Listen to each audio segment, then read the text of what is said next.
Food and Agriculture Organization warns of serious impacts on food production, rural jobs, local economies and prices to consumers.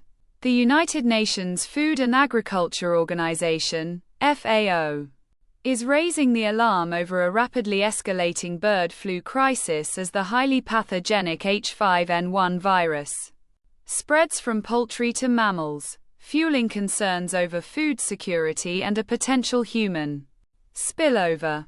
The virus, first identified in 1996 in China, has forced mass culls worldwide, with Europe losing 47.7 million farmed birds in the 2021-22 epidemic, and the US culling at least 166 million since the latest outbreak began. Egg prices have skyrocketed in the United States as a result of the fallout.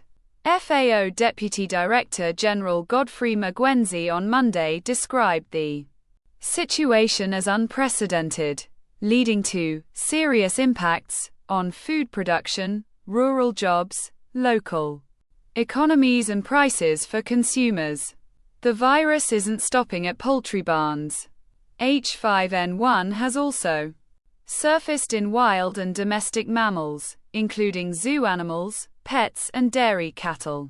While human infections remain rare, the European Food Safety Authority, EFSA, and the European Centre for Disease Prevention and Control, ECDC, have identified genetic markers that could increase the virus's ability to adapt to mammals, including humans. However, there is no confirmed evidence of sustained human-to-human transmission. FAO officials are urging governments to ramp up surveillance, strengthen biosecurity, and bolster outbreak response.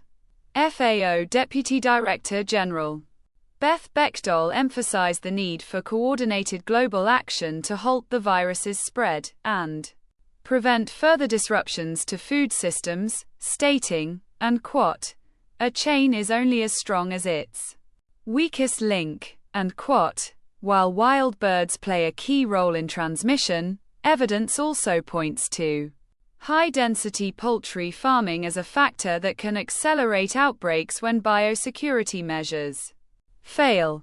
Large farms, where thousands of birds are housed close together, create ideal conditions for the virus to spread and mutate. For now, public health officials insist the risk remains low. But scientists warn that the virus's spread in mammals gives it more chances to evolve, increasing its potential to infect humans.